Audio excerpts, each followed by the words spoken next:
Zrazené přátelství. Kdysi dávno v jedné malé vesnici v zemi Arantis žili spolu lidé v klidu a míru, vzájemně si pomáhali a nic si nezáviděli. Neměli si totiž co závidět. Domy měly dřevěné s doškovou střechou, s jejíž stavbou si navzájem pomáhali. Na polích si pěstovali obilí, brambory i kukuřici, v nedalekém lese rostly houby, jahody, maliny i ostružiny a v ohradě pobíhaly slepice a prasata. Čerstvou vodu si nabírali z řeky, která tekla hned vedle vesnice a byla plná pstruhů. A právě ty pstruhy nejraději chytali Ben a Lily, kteří byli dlouholetými přáteli. Vlastně oba už byli ve věku, kdyby si měli postavit svůj vlastní dům a založit rodinu. Lily měla Bena velmi ráda. Ostatně spolu už zažili spoustu dobrodružství při chytání ryb v řece nebo při průzkumu lesa. Ben měl Lily taky moc rád, ale byl ještě tak trochu stydlivý a pořád čekal na vhodnou chvíli.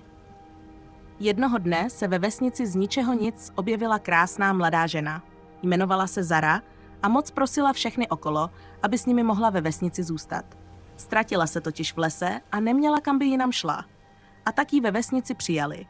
Bydlela v domě se švadlenou, které pomáhala s předením, šitím i opravou lněného oblečení pro ostatní.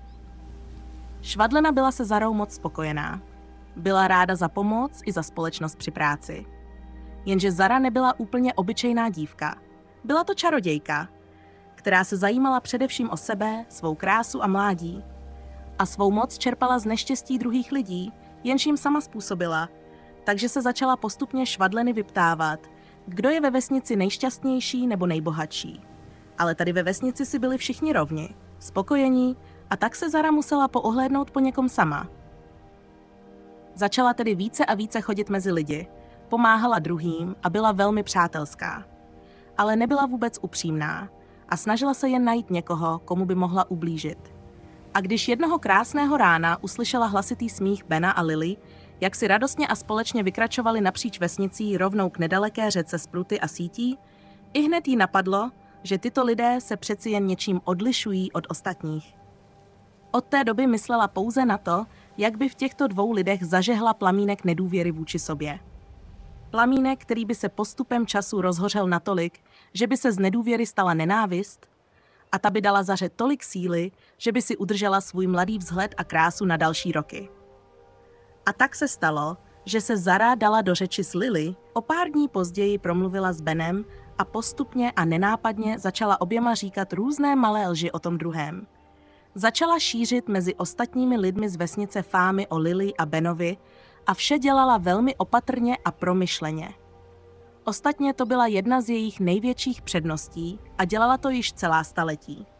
Lily s Benem se spolu postupně přestali vídat, začínali být oba zklamaní tím druhým a přestávali si věřit i rozumět.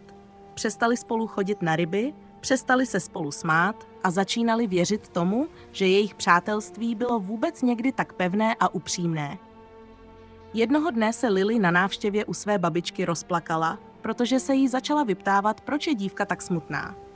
Babička od Lily byla už sice stará, ale velice moudrá žena. Bena znala již od malička a se spoustou věcí se jí svěřovala Lily. A tak dívce poradila, aby se vydala na místo, o kterém věděla jen ona a které za svých mladých let také navštívila. Lily zpočátku vůbec nechápala, proč jí babička posílá hluboko do lesa, kde ještě nikdy nebyla, a jak by toto místo mohlo pomoci vyřešit její trápení. Ale poslechla a druhého dne časně z rána vyrazila na cestu. Šla dlouho a musela přejít přes nedaleké hory po dávno zapomenuté cestě, jež dlouhé roky nikdo nepoužil. Asi v poledne došla Lily na ono místo a nevěřila vlastním očím, protože přesně na místě, které jí babička popsala, kousek od cesty, uviděla za stromy a keři malé přírodní jezírko. Sundala si tedy své boty a pomalu s nedůvěrou do něj vstoupila. Jezírko bylo mělké a voda v něm nebyla vůbec studená. Lily se nadechla, zavřela oči, pomyslela na Bena a pak pomalu své oči otevřela a podívala se zvědavě na hladinu, přesně jak jí to řekla babička. V tom se hladina prudce zčeřila, v zápětí uklidnila a odrážela okolí přesně jak to dělá zrcadlo.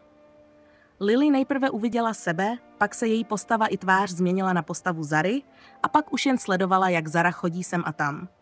Promlouvá s ostatními, promlouvá s Benem i s Lily, v hlavě slyšela různé útržky vět, které Zara říkala A Lily pochopila. Jezírko bylo totiž kouzelné a ukázalo Lily pravdu o Zaře a o tom, co všechno způsobila.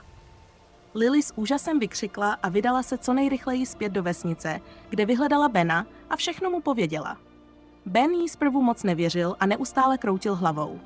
Nerozuměl, o čem to Lily pořád dokola mluví a nevěřil na kouzla a čáry. Ale nakonec svolil, že se hned druhý den ráno vydá ke kouzelnému jezírku s Lily. Když tam přišli, tak Ben při pohledu na jezírko užasl, stejně jako Lily, když jej poprvé spatřila. Jezírko bylo zase neklidné a jakoby vybízelo, aby chlapec vstoupil do něj. Lily jej také s milým pohledem pobídla, aby mu dodala odvahy. Ben tedy sundal boty, vstoupil do jezírka a udělal, co mu řekla dívka. Hladina se uklidnila a Ben spatřil přesně to, co měl, aby pochopil, že za všechno mohla Zara. Pak vylezl z jezírka, pevně objal Lily a oba si navzájem odpustili, jak se k sobě chovali. Když se vrátili zpět do vesnice, tak se spolu drželi za ruce a hlasitě se smáli a povídali si. Prostě se chovali tak, jako dříve. A všichni, kdo šli kolem, byli nejprve zmatení, protože byli svědky toho, jak se tyto mladí lidé spolu posledních pár dní chovali, jako by se neznali.